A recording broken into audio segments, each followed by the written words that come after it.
Houston, we are go for launch in T-minus 30 seconds.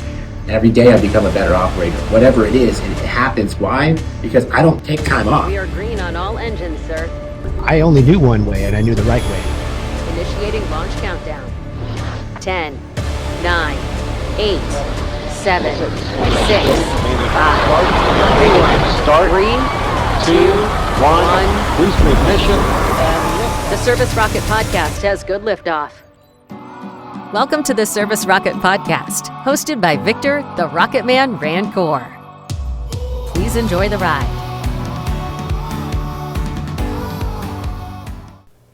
All right, listeners, welcome to the Service Rocket Podcast, episode number 5. I'm your host, Victor Rancour. Today, I got an exciting guest. We stepped out of the HVAC field, and we're stepping over into a new trade, which is plumbing. I got one of my guests on here. He's another young entrepreneur. He's crushing it in the plumbing game here in Southern California, and he's got a wild story to tell. He said he's going to tell me the good, the bad, the ugly, and everything in between, from starting this business 12 years ago to growing it to where it is now, a multi-million-dollar plumbing company here in Long Beach, California. Mark, welcome to the episode, man. Guys, thank you.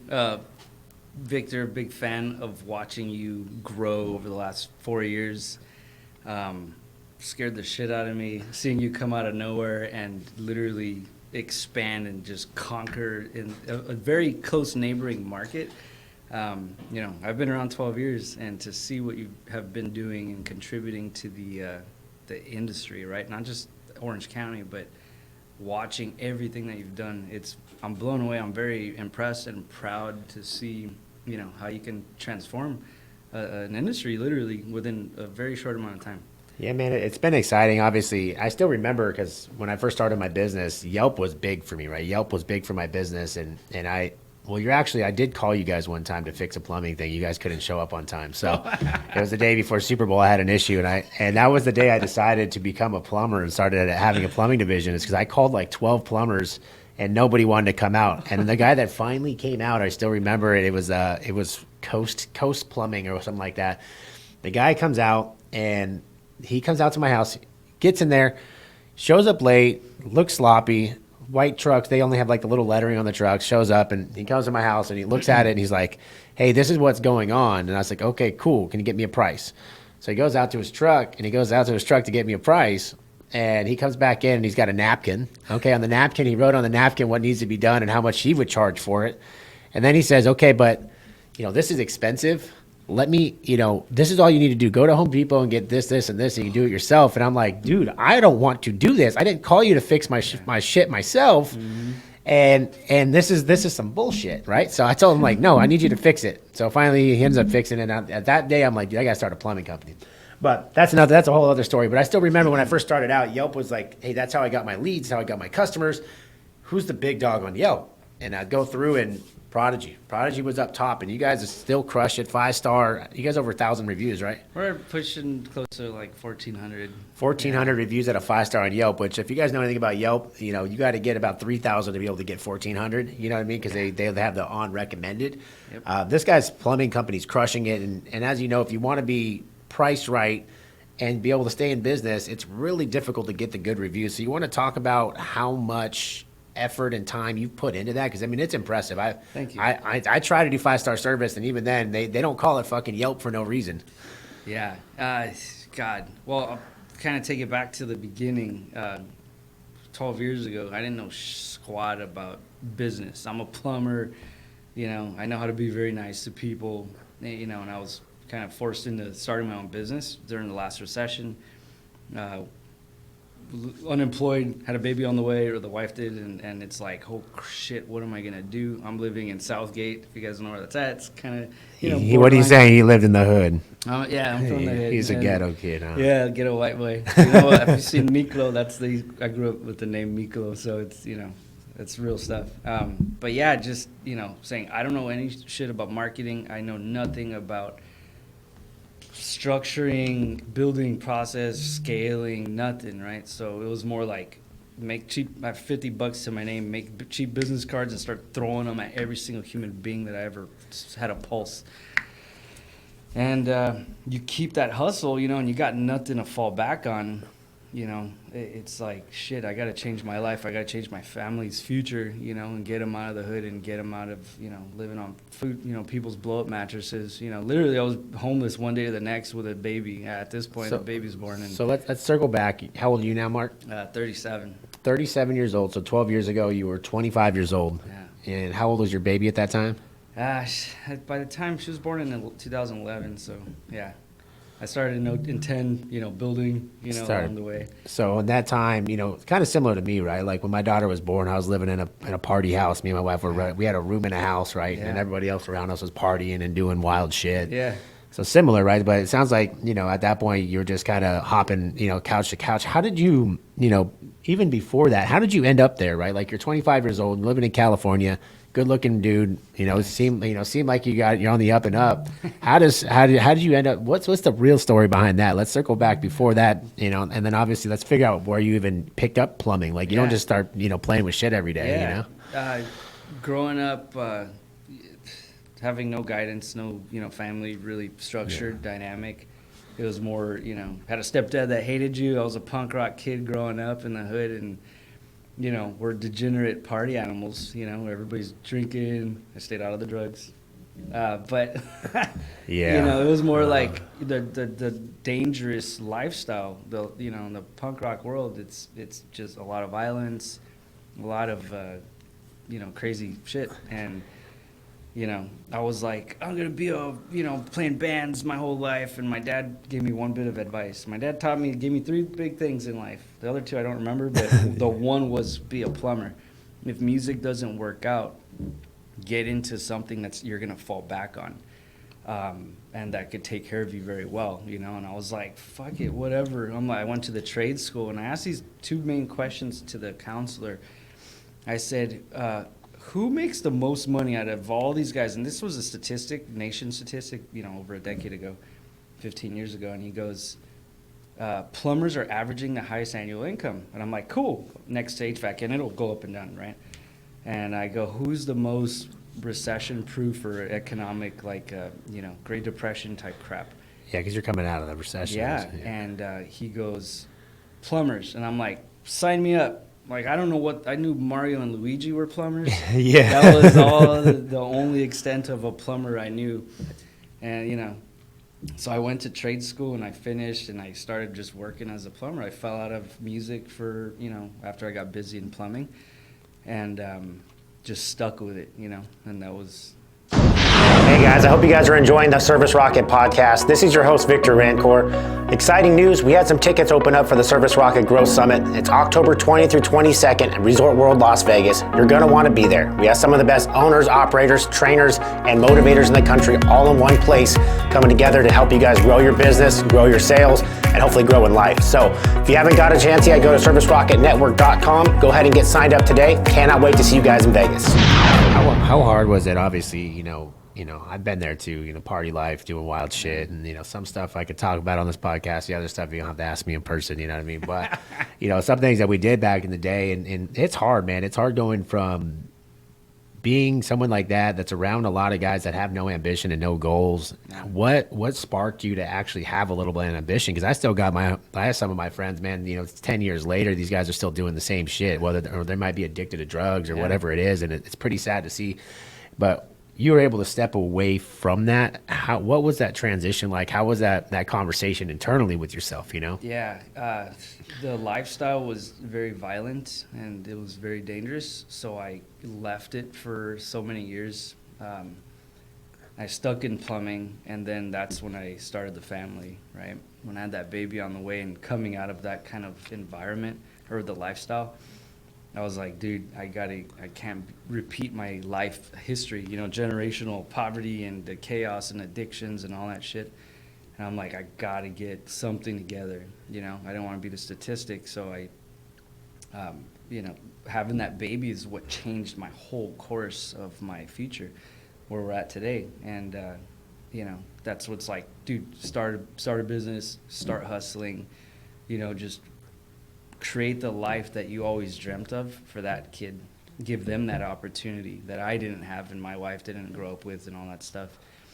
And yeah, it just literally became my why, having the big purpose. So when you start changing and start doing stuff like that, and I've been, like I said, I've been there, how hard was it to separate from your friends? Or you want to talk about what you had to do to get out of that lifestyle? Because it's not easy, man. These are people you grew up with, you ran the streets with, you did all this stuff, you caused trouble. These are your friends, dude. And it's the hardest part is separating that. Hey, dude, I still love you, but I can't be fucking around you. Oh yeah, my best friends, and we were tight, crew, and they were like, dude, you fucking sold out, you ditched us, and you're not coming around the parties, and you're not getting in the fights and the rumbles and backing us up and all that stuff.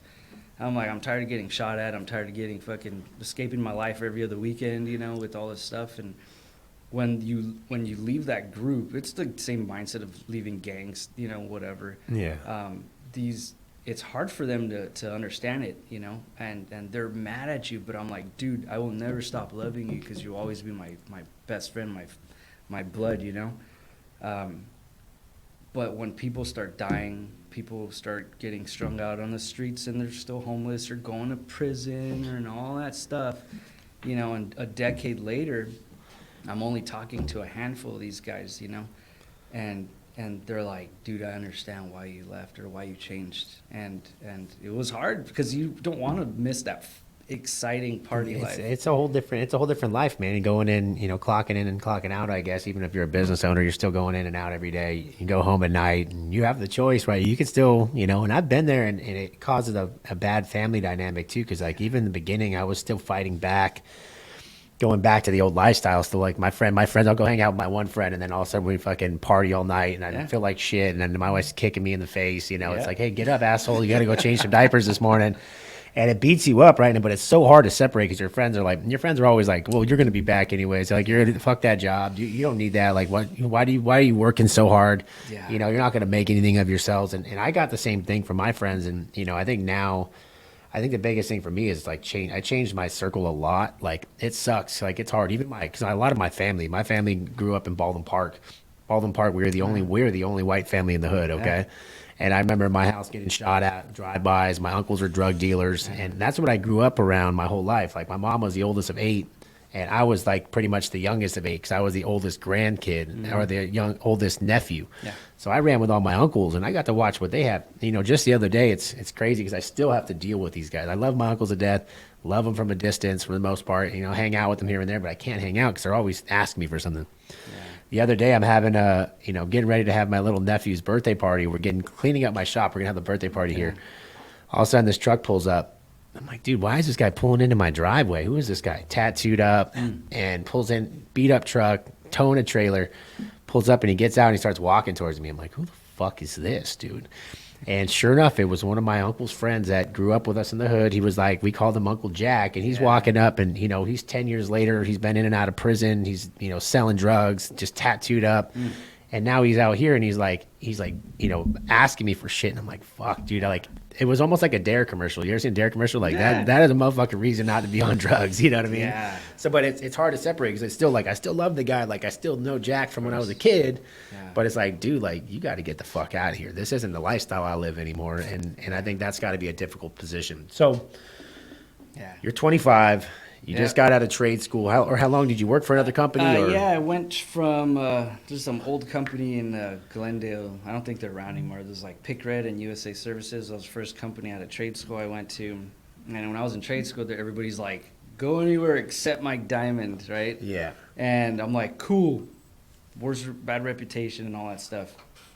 So they hired me. I didn't know what the hell I was doing out of trade school, so I ended up leaving. I'm like, I need something close to home, and all the other companies were like, no, you're too young, and you look, and you don't have the experience.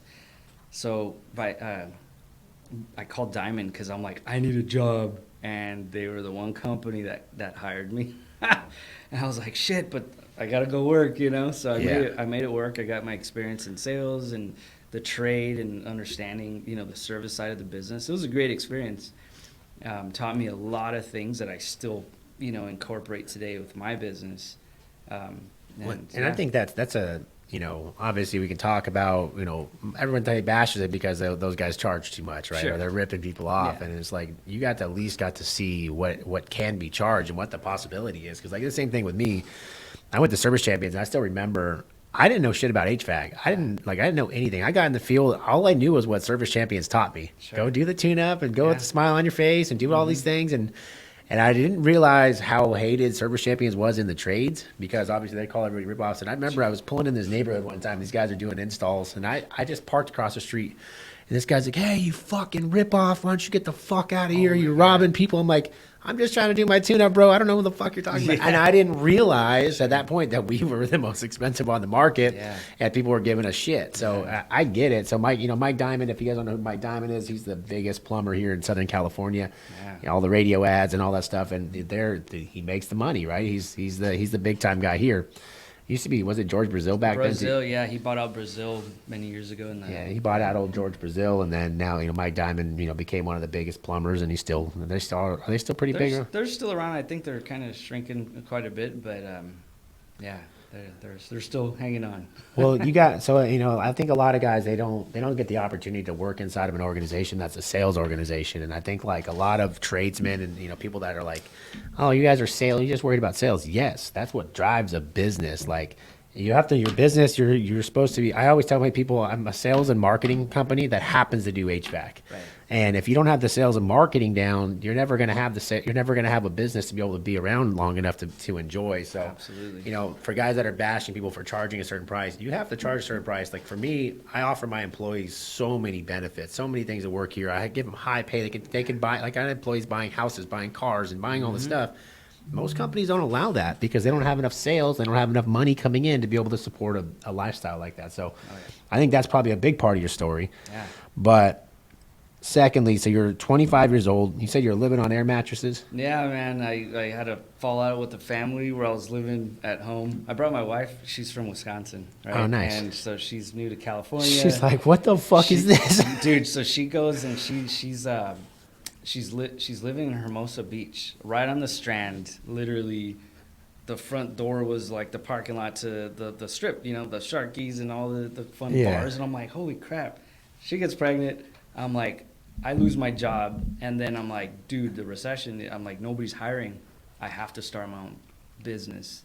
And I remember telling her, I'm like, I'm sorry in advance because this is going to take a lot of my effort and a lot from you to be able to support me, being gone literally 7 days a week, 15-hour days, and whatever it took to put food on our table and build our, livelihood.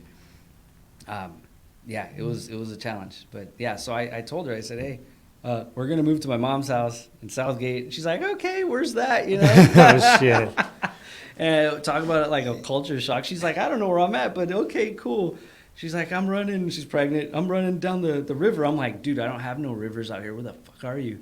She's like, I don't know, but I'm running on a riverbed. And I'm like, dude, get out of there. Where are you? Oh, I see a street sign that says like Rosecrans or Alondra. I'm like, bro, you're in Compton. Like, I'm from the hood, but I'm like, go back home, please. Yeah, no, you don't belong there. Like, a lot of people don't realize like those areas, man. Like I remember being a kid and we go down to the corner store and shit. Like it wasn't like you couldn't just walk down the street and fucking get away with shit. I remember we get shaken down. I remember one time I got my bike taken from me. So my uncles were all, like I said, they were gang members and they were all drug dealers and they were known in the neighborhood. Like we were the fucking crazy white kids, okay? Yeah. And I remember one of these kids fucking jacked my bike, dude. And I went to my Uncle John. And my Uncle John was the oldest, and he's done some bad shit in his life. And I told my Uncle John, I'm crying. I'm like, dude, I need my bike. And he's like, all right, let me figure it out. And back then there's no cell phones and shit. So he went to somebody, and next thing I know, somebody's just getting his ass beat in the street, and he's getting his fucking ass beat, and then 10 minutes later he's walking back with the bike. And I was like, was this yours? Yeah, he's like, that's the one right there. So it's a different lifestyle than most people are used to, and especially, it sounds like you were pretty deep into it. Yeah, I mean, I can't. I'm never gonna say I'm part of anything, but family all day long, connected, and like you said, if people were the cartel stuff, the mafia stuff is so real, and like uncle's gone for 10 years. He got popped with, moving kilos and all that shit. So I've seen all that stuff. Yeah. My dad was a cop. So I don't know who was trying to play who. Say, oh, we got a white boy cop in the family. They're never going to suspect us. And everybody's moving stuff under everybody's nose. And not figured, pun intended, but, and it being around that, and seeing and witnessing people disappearing, people going away for a long time, I was like, dude, and I'm a goofy looking little white kid, and I'm Mexican, but it's like, I am not going to go through that. There's no way. And that fueled a lot of my passion to say, all right, yeah, you could have, messed around when you were a kid, getting in some kind of trouble and whatever, but when I had a kid, that changed my whole course to be like... It's crazy because you grow up around it, you don't even realize what you're in. Yeah, you don't. I think that was one of the things, I've been doing a lot of, searching. I'm like, man, I'm looking back and I'm like, man, there was a lot of traumatic shit in my childhood that I didn't even realize that what was going on. We were having a good time. It was fun. And I didn't realize what the side party was. Like, what did my uncles do? I had no idea what they were doing all day, you know what I mean? And, my uncle went to jail for, I don't know, 5-10 years, whatever the hell he went as a kid. And I just thought he was just when he went out of state, and I had no idea, until you start growing up and you're like, dude, that was pretty fucked up to have me around that shit. Oh, yeah. So it's a blessing to be where you're at now. So you started Prodigy Plumbing. This is 2010. 2010. So 2010, you start Prodigy Plumbing. Where'd you come up with the name? How'd you come up with that? It's a funny story. A good friend of mine, and he's one of our small other company, local competitors. He was sitting with me in Hermosa Beach, sitting on a coffee table. We're like scratching our head. Like, he started his own little side hustle business, and he's like, it's easy, you can do it. And I'm like, dude, if you're saying it's easy and I could do it, I'm like, all right, I guess. He gave me some faith, right? So we sat down on the little coffee table writing names of business names, and everything I came up with was like already reserved to take in, DBAs and all that. And his last one on his list was Prodigy. Oh, and he's like checking out. He's like, dude, it's available. I'm like, fuck, that name's stupid. Like, Prodigy. I'm like, what? How does that have to do with anything with plumbing? But I was like, whatever. I'm like, let me buy the name, the domain. I'll make it great with what I'm going to do with it, Yeah. Just like all the bands, like the Beatles. Everybody said, that's the stupidest name in the world. Or Korn, right? And they become the biggest. And I said, what I'm going to provide. I mean, look at Gettle. I mean, that's a dumbass name, Okay. But, I just said, well, I have enough passion and fire to change and create something very, very powerful, and I'll make the name great. And that's what I said. And 12 years later, that part of the market, and we're kicking ass, and these guys are doing beautiful things, and very proud. So you start the business, day one, just you humping a truck, humping toilets every single day. Kind of talk about the journey through that. Like, obviously you started out as a one-man guy.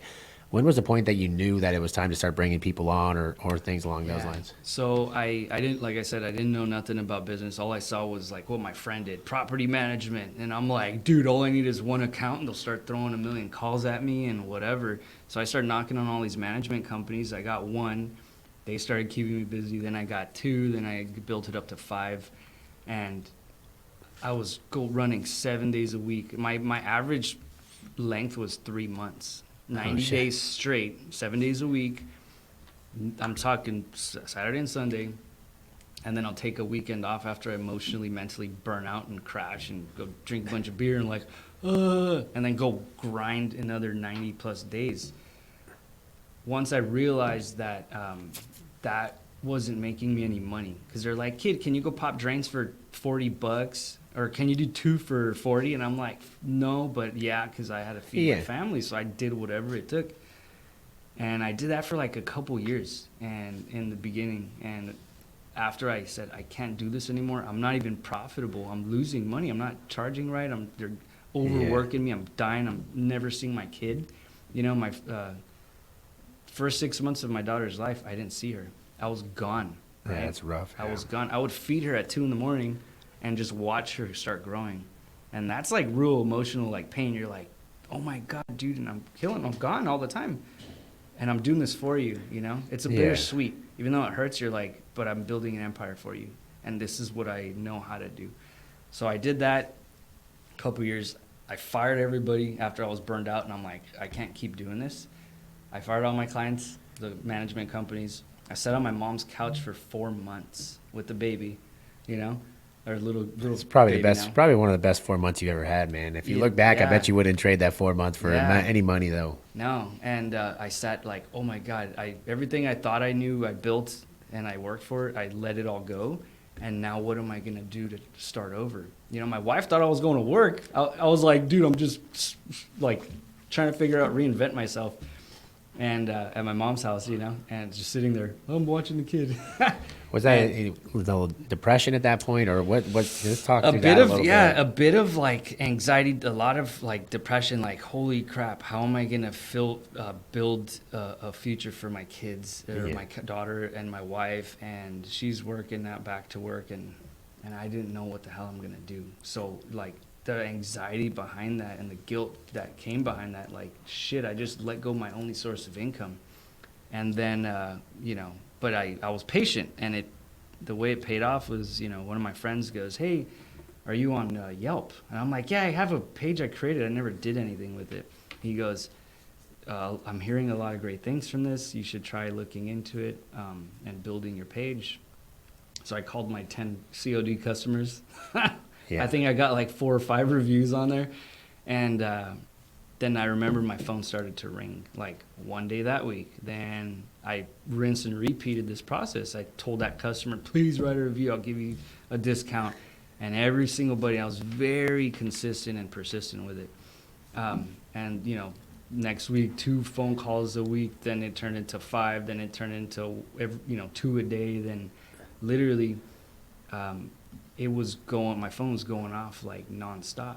Every single day, booking 5 jobs, you know, plus a day, getting 40, 50 phone calls a day. And I'm here, you know, dispatching, scheduling, and doing service. Yeah. And from that point, once I knew it was very, very consistent, I was like, okay, now I could bring another person in. And, you know, that guy's still with me 10 years, you know, later after I discovered Yelp. Well, that's obviously a testament to being a good leader, right? So, you know, like you start getting to the point, like I remember I started my business, and then I've been through a lot of employees, and I don't think I was when I started, I wasn't a leader, right? Like I knew how to start a business, I knew how to do things, but the sign of a leader is when people start staying. They want to be around, they want to be part of what you're doing, and to have someone there for 10 years is a testament to you, what you've done. So that's pretty impressive. Like, now I'm getting the guys where they've been here for 3 or 4 or 3.5 years, and I'm like, okay, now I'm starting to build something cool. Like people don't want to leave, right? There's not greener. The pasture's not greener on the other side, especially plumbing. Like,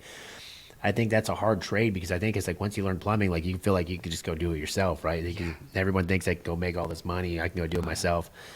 So your story is kind of similar. So, you know, to Jordan Beebe, you know Jordan at all with Rooter Ranger?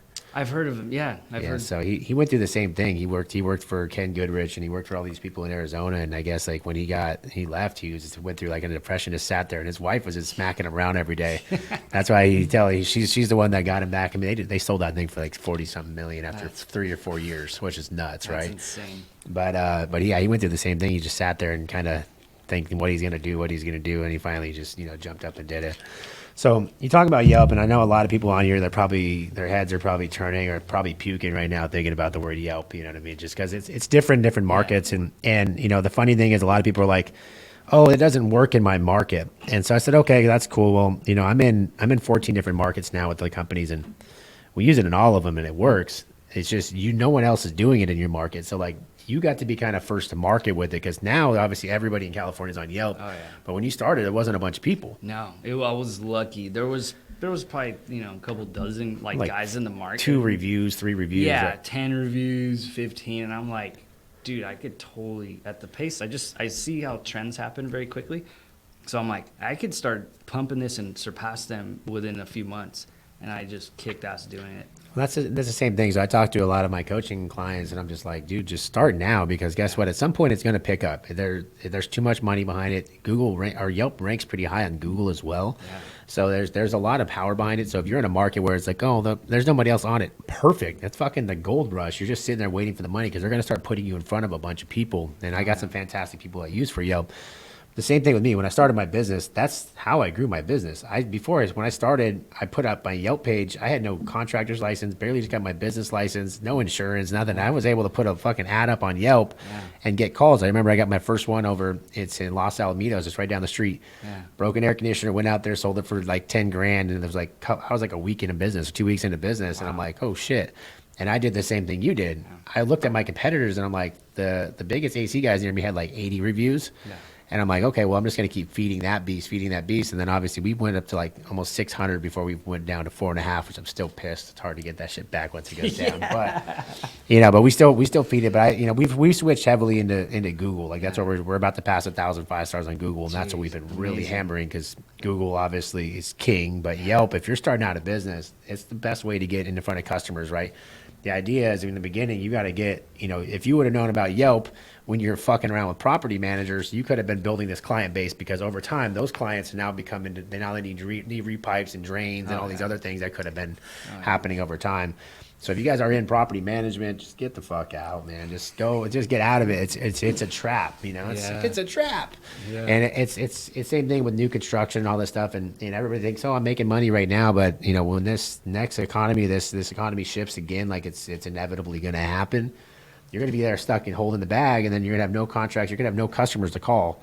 And at that point, it's not good. So make sure you are focusing heavily on reviews, focusing heavily on your online presence, and then trying to get to your avatar customers, which should be obviously homeowners, right? So you're 12 years ago, you get your business, you start doing Yelp, you hired your first employee. Yeah. What was the revenue like the first year? You're like 100,000, couple hundred thousand? I was about 3, like when I kicked over to Yelp, it jumped up to about 350, somewhere around there. And then the next year I went up to about 7. And then I think another year or so after when I hit my first million. So I was slowly, steadily growing. And were you making money at this point, or were you still just kind of turning your wheels? I'm turning my wheels. I'm reinvesting. I'm buying just everything that I can get. Growing. I'm like, okay, I need machines. I need a truck. I need uniforms, whatever. I need my first shop. I worked out of my house for many years, like a lot of us contractors do. And so it was just a constant, then I got into lining and trenchless stuff. So that just, it's expensive equipment. And if you don't know what you're doing, if you don't have the right people operating the stuff and having that experience, it'll cost you so much money. So little by little, it's just been a constant thing. And, probably 30-40% growth every year. That's pretty as far as profit went, I never focused on it. It was more like, let me get the right guys. Let me keep focusing on the database, pumping into Yelp and growing that. Because that back in the day, it was free. I wasn't paying shit for Yelp for many, many years. And they're like calling me to advertise. And they're like, dude, we've never seen any contractor get your lead request or however they that forms, They're like, we've never seen so much action and you're not paying. Then Yelp fucking stuck it to me really bad because I was in 2016, I have probably 15 guys working for me. And I'm in Florida at Tony Robbins' event. And I'm like, and they kept calling me. And I'm like, I don't need to pay you. I'm already number one organically. This is before the paid ads became a thing. I'm like, why am I going to pay you? They're like, sign the contract. And I'm like, no. That was on a Monday. Calls me on a Wednesday. Mark, sign the contract. I'm like, dude, I just talked to you like yesterday or the day before. No, he goes, yeah, sign up. I'm like, why? I'm telling you the exact same thing. No. Friday, he calls again. Sorry, Yelp. I hope you guys, if this gets wiped off my page, I'll know. No, they'll be all right. I had one of the top dogs from Yelp at the event last year. I was talking shit on him on the stage. It was weird. My ranking went down. No, I'm just kidding. Yeah. But then Friday, the same conversation happened. I'm like, bro, are you on drugs? Like, now I feel like I'm tripping on some shit because we're having the same conversation. I said, no. Saturday morning, I look at my page, and I got about 25 reviews wiped off. I was like, fuck, now they're going to start fucking with me. And I was like, it's going to stop. And I had only about 600 reviews. The next day, 10 reviews off. And every single day for about a month and a half, they were at least 10 reviews were getting filtered. That was 2016, 17? Yeah, so the same thing happened with Service Champions. Oh. Because I was at Service Champions. They were about to pass 2,000 5-stars on Yelp. And all of a sudden, unrecommended, they went from 2,000, I think it was over 2,000 down to under like 600. Yep. And they went down to like a 4-star. And I remember Leland Smith motherfuckering everybody. He's like, I don't give a fuck what it costs. I'll give you $100,000 a month. I'll give you $200,000 a month. Don't remove my shit. That's exactly. And then they're like, well, because they were using the other review platform, they were using what's the thing called Review Buzz. Right. So they used Review Buzz, and Review Buzz used to be able to post on Google, Yelp, Facebook, and it would switch them, right? Yeah. Or they let the customer choose. Yeah. Well, now they said, well, you no longer can give reviews from a third party. We want your customers to go directly to Yelp, right? And that was the turning point of that shit. And then that they wanted to start controlling the ecosystem, right? Yeah. Controlling the ecosystem so they can control the money. So it's, there's it's a documentary, The $1 Billion Bully or something like that. Yeah, of course. And that's exactly what happened. It was like 2016, something like that. 2016, 17. I still remember Leland coming in just pissed, dude. Yeah, I remember looking at Service Champions because I know they had the most I've ever seen. And I was like, they're doing it to them too. And after a month, my numbers dropped. My rating went to 4.5. And then my phone stopped, slowed down massively. I'm like, dude, I got all these people I got to take care of. I called Yelp. You're going to fucking laugh. I go, you guys are doing this intentionally. No, it's our algorithm. I know everybody listening has heard the shit. Their fucking algorithm. And I'm like, whatever. How much money do you want? Now it's extortion, right? Yeah. How much money do you want? Stop the bleeding. Well, I'm like, what was your fucking contract? Pull it up. Oh, it's $1,000. I'm like, $1,000 a month? You're going to fuck me this way?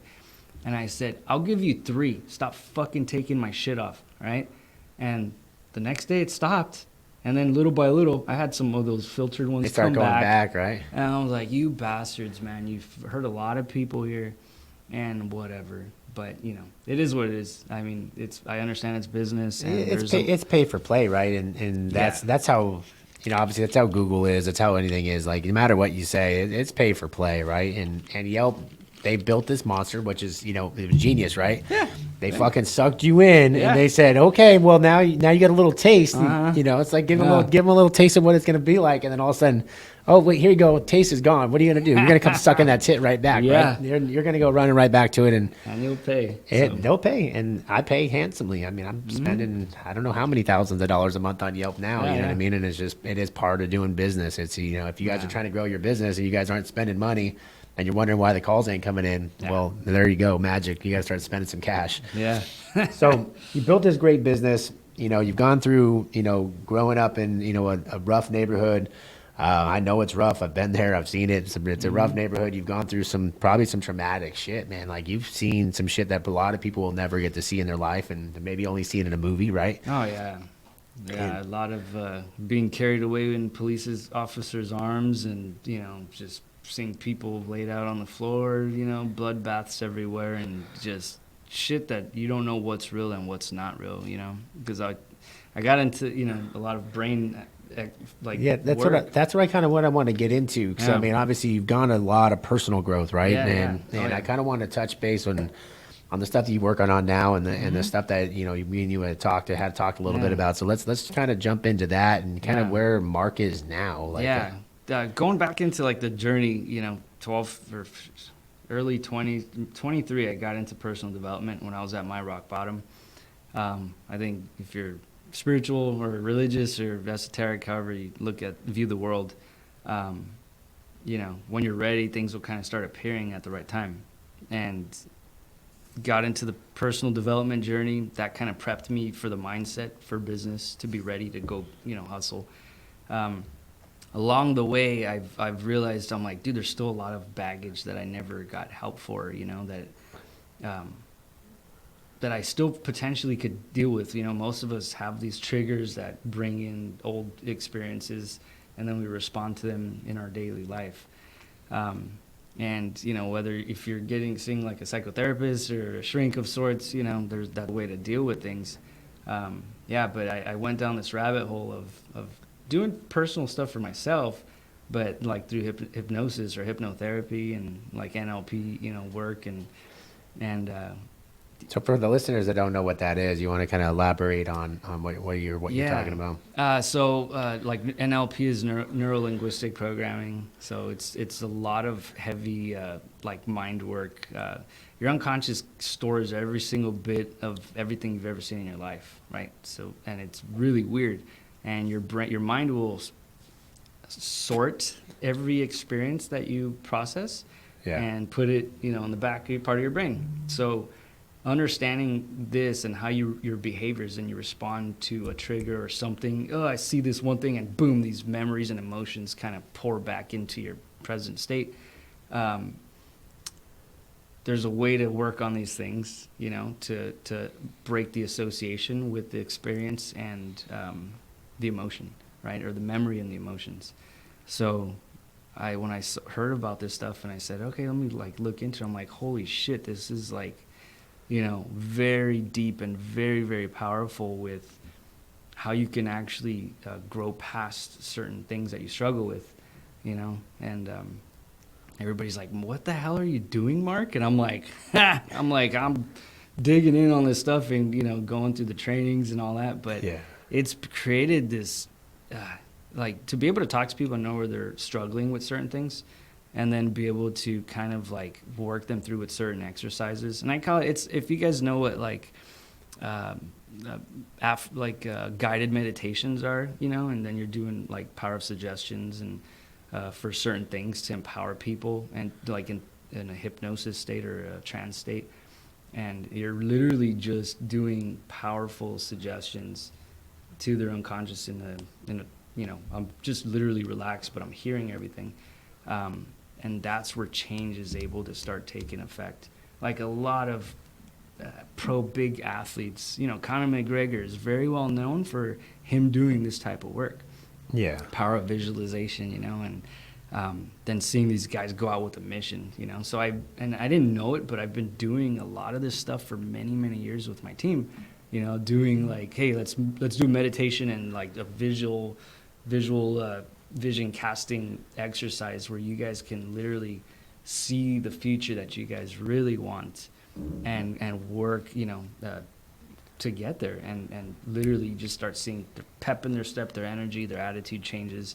It's contributed to a lot of the company's success by doing or thinking this way, I guess, for many years, and guiding our guys. Which is pretty cool because most employers are like, hey, toilet, go unclog it. Hey, go unclog the next one and the next one. And it sounds like, and that's part of a sign of a good leader, right? Is to get people to, change the way they think and to try to better themselves, right? Yeah.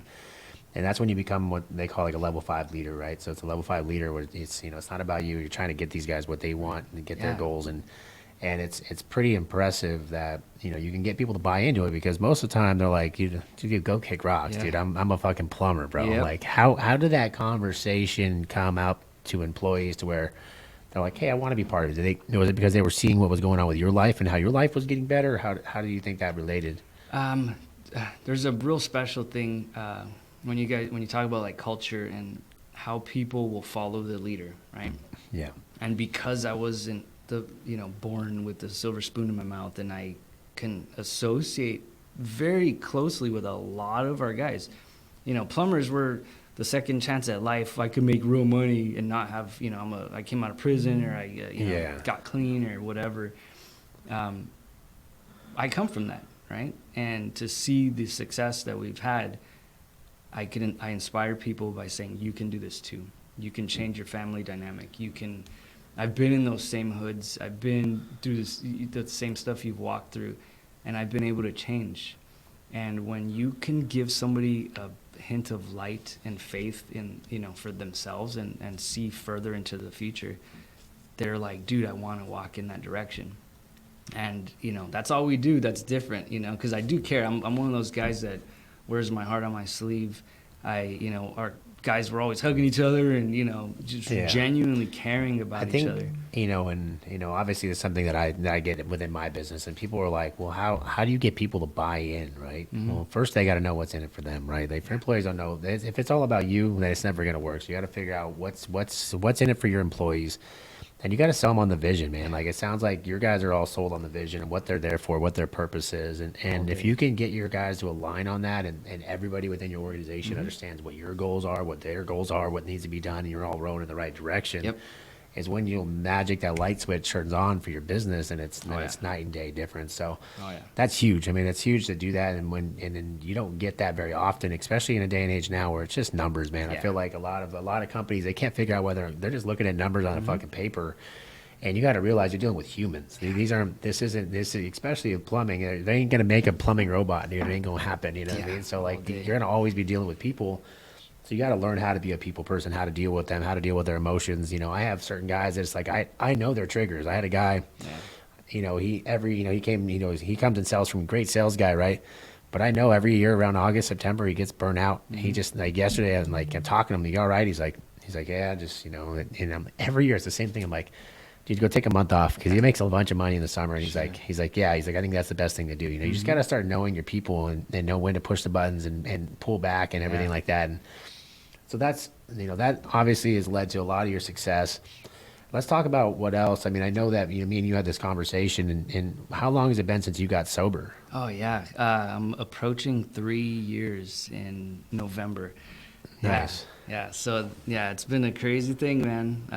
I've been in and out of, can't say addiction, but abuse and drinking alcohol as a kid. It's a lifestyle that we grew up with, and it's hard because obviously I'm a couple months in now, and I'm like, congrats. And I'm looking, and I'm just like, man, and you look back, and I look back at my childhood, and that's all we did. Like, that was around drinking and partying and everything since I was a little kid, man. And I've watched everybody in my family go through it, and everybody that's normal, and everywhere we go, we drink. And every time someone comes over, we're drinking, and we don't just drink. Yeah. We motherfucking drink. You know what I'm saying? Like, we're going drink, and we're going to, and it gets to that point. So what was the breaking point where it's just like, hey, you know what? Enough's enough, man. And you got to figure out how to work through that. And you want to kind of talk through that a little bit? Yeah. So, I've had the highs and lows throughout my life. I'm messing up too much. I'm getting fat, and I'm not happy. Then I'll stop for 6 months, maybe a year, and then go right back to it for a year or two straight. And then,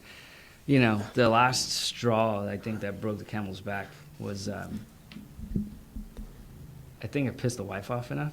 Oh, hey, I'm the best at that shit. Just so you know, that should be my company name. How to Piss a Wife Off. That's be my podcast. Yeah, but, I get that. And then I realized I'm like, shit. Being under the influence, I'll do certain things where I'm like, the next day I'm like, fuck, dude, why would you even do this? And I'm like, well, same story. I was drunk. I didn't mean it. I didn't. It was nothing. Yeah, and then after a point, the wife, I was like, oh shit, I hurt you, like, emotionally, and I'm very sorry, and that's not, I would never do this intentionally, like being sober.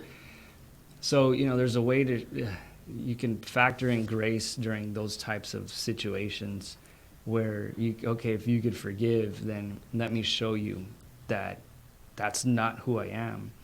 And, if I was struggling with a lot of shit in business too, and, I got set up by some mob status employees and, got sued by them. And it was just the worst scenario. I'm talking about high-level criminal professionals that will just set you up, rob you, they'll sue you, they'll scam you every way possible.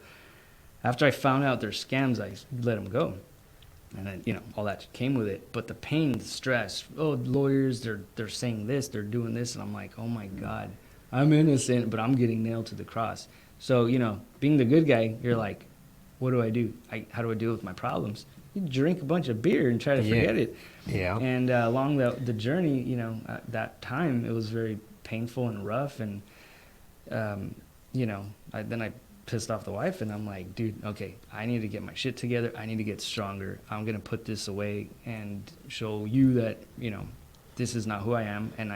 And also, being, showing a sign of weakness to your employees, because they're like, dude, those people are trying to kill you and put you out of business and take everything they can from you. So part of it was like my pride and ego saying, no, fuck them. I'm going to show them that they're not going to destroy me. Yeah. And so, I quit drinking. And I came back and I kept kicking ass. We got through all those challenges, and now we're still scaling. We're still rising up. And I said, the best success is, the revenge is showing someone else success. Yeah. And I'm like, dude, these people can't destroy us.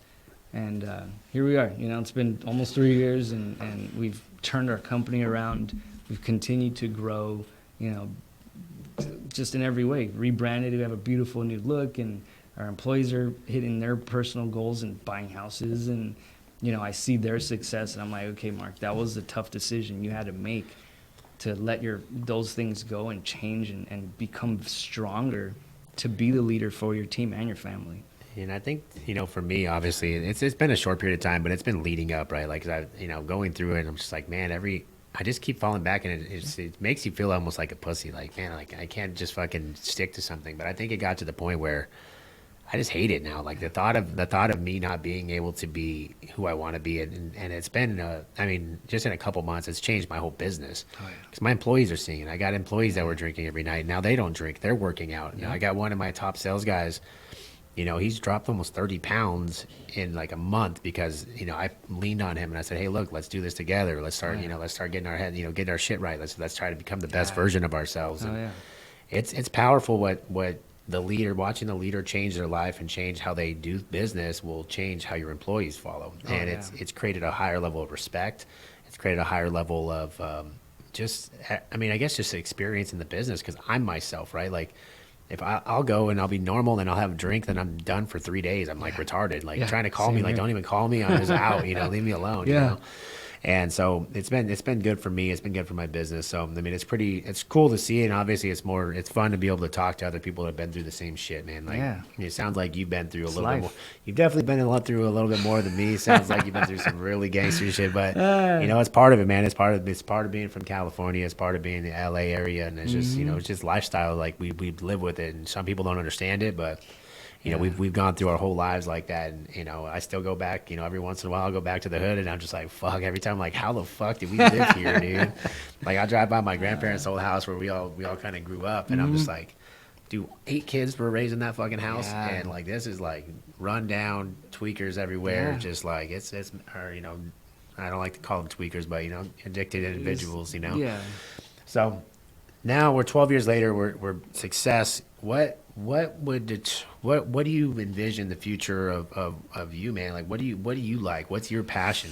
Well, a few years ago, I started playing music again, and cool story, like a band that I grew up idolizing as a kid, as a high school teenager, got to play with them, That's pretty An dope. opportunity came up where it was like, hey, I used to play in this band, and I'm like, I know, one of my favorites. I have all your records and shit.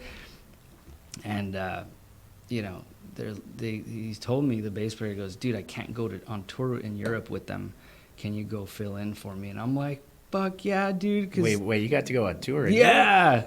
Let's talk about that a little bit. What was that experience? So, obviously you gave up being a musician, right? Your dad pretty much said, give it up and go become a plumber. I gave it up to do, but I said, okay, the business is running the way it needs to for me to leave, and, and Mark, go circle back, what you gave up and lost along the way for the business and the family. And, once I got that established and, had the opportunity, I was like, bro, this is a bucket list. Even if we don't do anything more with it, just to go play with all my favorite bands that I grew up listening to, and, tour with these guys and That's whatever. freaking badass. And so, I got to do that, and I'm still playing gigs with the band. And, just fucking crazy. We have, and Prodigy has a bunch of rock stars that work in there. That's pretty funny. We got like the drummer from TSOL, if you guys know, from Huntington Beach, and so he works with us. And were you a singer or you play guitar? What'd Me? you do? Yeah. Oh, I do backup vocals and rhythm guitar. Yeah, Nice, that's pretty dope. Yeah, Union 13, they're from East LA, the first like real big Chicano band that got signed to Epitaph back in the 90s. They were fucking awesome. Rancid produced their first record, so it was like, legit. So it's an honor to play with these guys, and we're all old and past the fame, and like, woo, yeah. But it's just to be on stage and play those songs and watch everybody go fucking ape shit. Well, I just think it's awesome. cool because, obviously the goal, right? And goal is they had to create a business so you can create the life you want. And you had to give up the life you wanted to create a business so that you can go back and now you get to enjoy it and be in a better position. How many kids do you have now? 2. Two kids? Yeah. How's that? It's awesome, man. I have my oldest is 11 now, and my little one's 5. And So let's talk about that because that's a big gap, Yeah, right? yeah. And your life is in a total different spot for 6 years later. Yeah. How was it with the second kid? Were you able to be there more? Were you able to spend more time?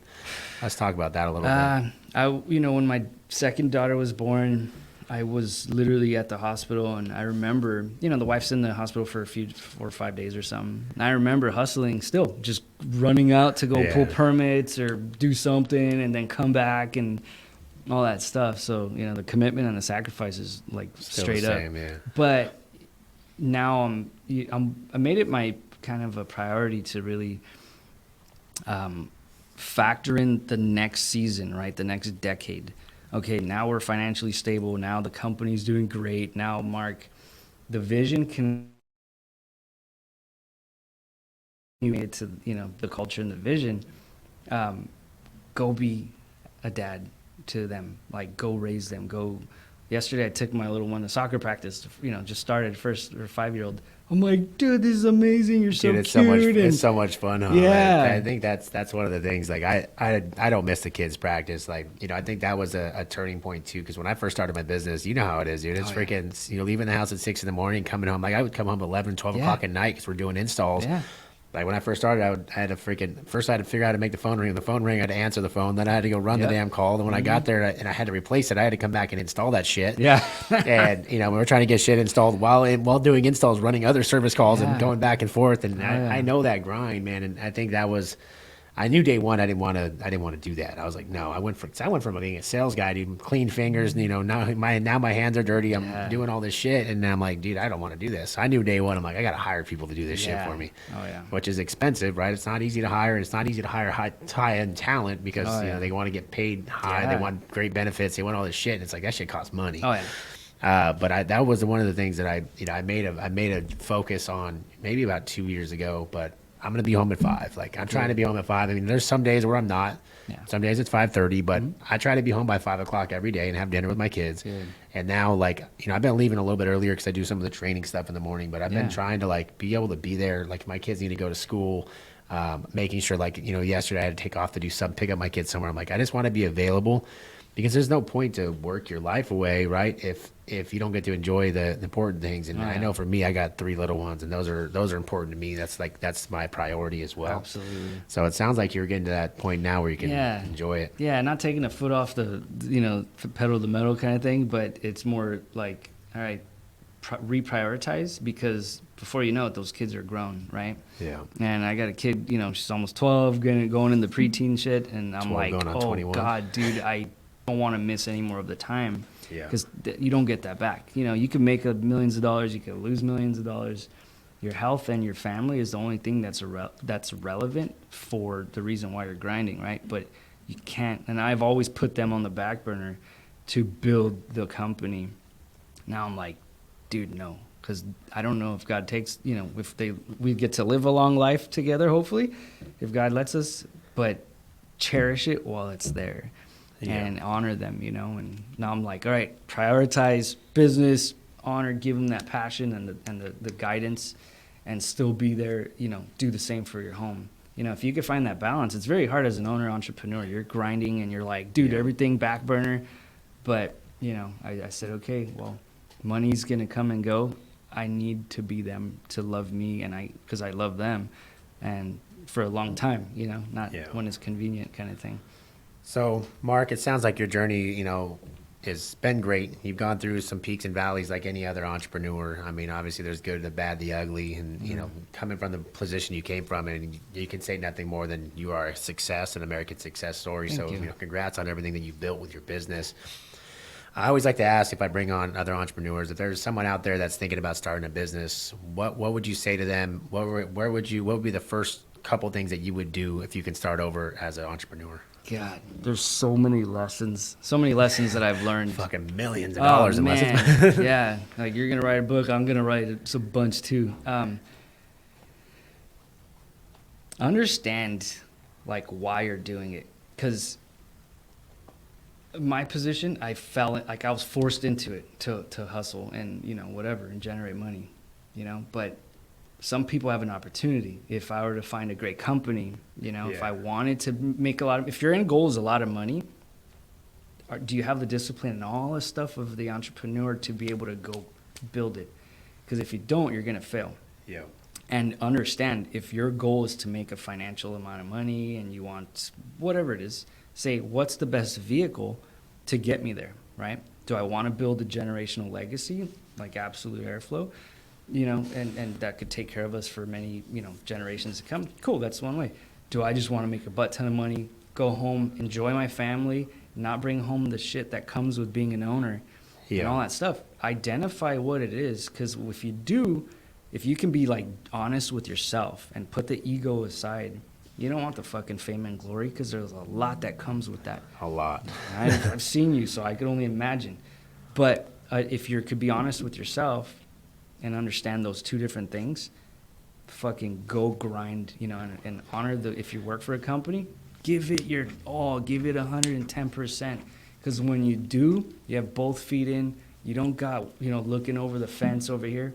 And the more energy and effort that you could focus in one area, the company, and give it your all, that shit comes back. It's a law of the universe. It's in the Bible how, things come and circulate. Give it your all. And if you say, I don't want to work for a company, then you'll know right away. And you say, okay, I'm going to go build my own thing, and I'm going to sacrifice everything it takes. But to be truly successful at the end of all of this, right? You could build something as great and big as Absolute, or, another Ghetto or a Prodigy. And if you have kids aside or a wife, something's going to pay for it, your time and your commitment. So factor all that stuff in before whichever choice you make, because ultimately when you're an old man, you want to look back and say, I built a generational wealth or legacy in the business, but my kids are still here and they love me, and my wife's still here and they love me, right? On my deathbed, not, dude, I hated my father, he was never there, So factor those things in so you can have that fulfilled life. I was talking to Landon Brewer the other day. We went to dinner, and I was talking to him, and he was telling me, he's like, the person that he looked up to and the person he aspired to be was his grandpa. He didn't know his grandpa. Nah. He knew him, but he was just a little kid, right? Sure. And the one thing he said, he's like, when my grandpa died, everybody, like hundreds and hundreds of people, just poured in and said, that guy changed my life, and that's who he is. And everybody in the whole family, like, that's like the guy that everybody in the family talks about, that thanks for building the legacy they have. And that's the kind you want to be able to build, right? Like, he built a legacy, but he built a legacy with his family. He built a legacy where it's not just him. He helped so many people. And I think that's kind of what my goal is going forward. I'm like, man, when I die, I want people to say, dude, that guy fucking changed my life. That guy helped me, right? But there is something that comes with that, like you were saying, like there's a lot of sacrifice that comes with. I'm under a microscope constantly now, right? And I have to watch everything that I do, and there's always going to be someone that's going to try to beat you down, right? Sure. But there's the other lifestyle where I have, plenty of my friends that are, they're running a couple $1 million a year. I got a couple buddies that are like, $3-4 million a year. They're making $1 million a year. They go surfing, they go relax. Yeah. And that might be your lifestyle. And it's hard into a social media age where you see everybody else doing this, and you want to do that. You want to chase that, but you don't understand what goes on behind the scenes and what it takes to do that. Wow. So like Mark said, figure out exactly what your goal is. Figure out how paint your perfect life, and then reverse engineer how it's going to take to get there. Because it might not be being a Ken Goodrich, it might not be being me, but it could be just being a great plumber for your community, and have great employees, and be able to, your employees come and go, get off early, and just enjoy your life. So figure out what you want, figure out what you want to get out of it, and then just put your effort in and day out, and then every one of you guys has a chance to be successful. Mark, it's been a pleasure, man. I think, learning a little bit more about you has been pretty cool. You're in my backyard. Yeah. And I don't look at my competitors as competitors. I think like all of us have to work together. Yeah. We all have a hard job. There's enough work out there for everybody. And I think it's the more people that can interact with each other, especially in your same market, faster you guys can grow together. So, Mark, thanks for coming on. Hope to see you in Vegas. Yeah, we'll be out there. Mark's going to be out there at the Service Rocket Growth Summit, so come up and shake his hand, meet him. He's a great Thanks. dude. He puts some hypnosis on you, make you turn into a real man, so it's going to be pretty great. All right, Mark, thank you so much. Thank you guys for tuning Thanks, in for the Victor. Service Rocket Podcast, episode number 5. We have an exciting one coming up. Dan Antonelli is going to be joining me talking about his new book, Branding Your Business. I'm excited to have him back on the podcast, what he's been doing. So tune in next week for that. Thank you guys for listening. Thanks again, Mark. You are the man. Thanks, guys.